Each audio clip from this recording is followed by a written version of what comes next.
A lot of what I've said to my friends that have participated or joining in the weekend, that whether you're single or married, when you speak to married couples or long-term couples, we can get some clues.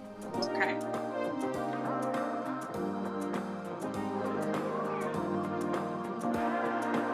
You just celebrated 37 years of marriage? Is that for real? Olu and Cynthia met walking into a wedding on October 19th, 1982. Olu was dating someone else. How could you? He was dating someone else at the time, and the groom asked him not to bring his date because this woman, the date, was good friends with someone he used to date. You know what I'm talking about, and the she, zoom, and who, and So he didn't want the other one to get the 411 about the wedding. I'm looking at you. In the end, he didn't want the ex to know what was going on, and Cynthia says, this is my favorite quote, she's so happy that he made that ask. These many years later, they have 2 adult sons and 2 grandchildren. But I'm going to ask Cynthia first, because we have so many years of experience. And by the way, did you get married when you were like 12? Because math is working out for me. How do you get to the other side of a bad fight? You know the fight I'm talking about? Yeah. Okay, so early in our marriage, we had a disagreement that was quite difficult for me to embrace. And now this is going to be very interesting. I was talking to my mother, and she shook me up. I think I became her daughter-in-law, and he became her son. And so she said to me, Cynthia, you're being really petty. And if you stop and look and think about it, what you're so upset about is so minuscule in the scheme of things. And I said, but you don't understand. And I started explaining why this was so important to me. I can relate to this. And she said, I repeat. And as I was listening to my mother, it made so much sense. And all of a sudden, I felt this big. And that lesson has prevailed our entire marriage. I stop, I think, and I look at how much does this weigh? What do I benefit by staying on the side of negative, angry? It's me, all about me, and it's been very successful for me. Lou? Oh, I don't know what to say, because I still don't remember what the incident that really preceded was that. Oh, okay, okay. Well, I guess that says something, because I try very much not to internalize things.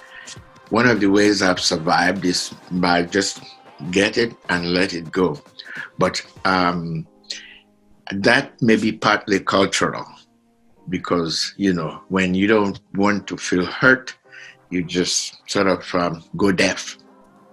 And it can be positive in some instances, but not so in others. But one thing, however, is the following. I really do try to listen to her very much. Many times she is usually right. We have it on tape saying that. You just recorded it, so. It takes me a while to admit it to her, but invariably I let her know that I really appreciate the fact that she saw it, that she has seen it that way, and that she's right. Wow. So that may have been why we're still going on. Oh. You were the right people to ask. And how long were your parents married? Because it sounds like she had some ideas about how to have a great marriage. My mother was married 3 times. And I'm with her on that, by the way. I feel like someone like that. I think she learned after, and this was her third marriage when she was giving me this advice. Right. I have Danielle and Derek. Hello. Danielle being a hopeless romantic, and I am too. Just so whatever you say, I'm going to be on your side. Just so you know, I'm already like Danielle's probably right. And you've taken several leaps at love, as I have over the years. But the largest leap of all was auditioning and ending up on The Bachelor. So this is a whole separate webinar series. You made it to the final 3, and in this video, it's like, no, I'm out. Like, okay. So you went home, maybe a little heartbroken, but the fairy tale became a little bit later. Okay, you met Derek at your cousin's wedding, so I need to go to more weddings. That's what I'm getting out of this. I'm like the equivalent of 27 dresses, but the guy's side, yeah. Before I met her, yeah, I was at everybody's wedding. You were a bridesmaid and he was a groomsman, also a good thing. Because there usually is a chemistry. You've spent like a wedding weekend together. You're all made up. Okay, I get it. And you instantly hit it off and have been together ever since. Danielle, Derek? Yeah, I think just kind of picking up the tail end of what everybody else was really saying too. I think the things that really stick out is really just like, again, not being accusatory, using the I feel, I think kind of softens it a little bit. I think acknowledgement, which I know we touched on too, just kind of being able to admit when you're wrong is really good. And then I think for us too, I know it sounds cliche, but we never go to bed mad at each other. I think that's kind of like a promise we always make to each other. So, yeah, I mean, it can be. We had some really late nights. Right. Yeah, I feel like that's why I'm single in this conversation. But I think just also just, again, communication, addressing it, and just really being empathetic to each other, and kind of, I think for us, putting myself in his shoes sometimes, thinking about maybe how he feels and vice versa, I think can really go a long way too. Thank you. I'm kind of taking this all in on a vibrational level. Sorry, it's California. I'm kind of woo-woo.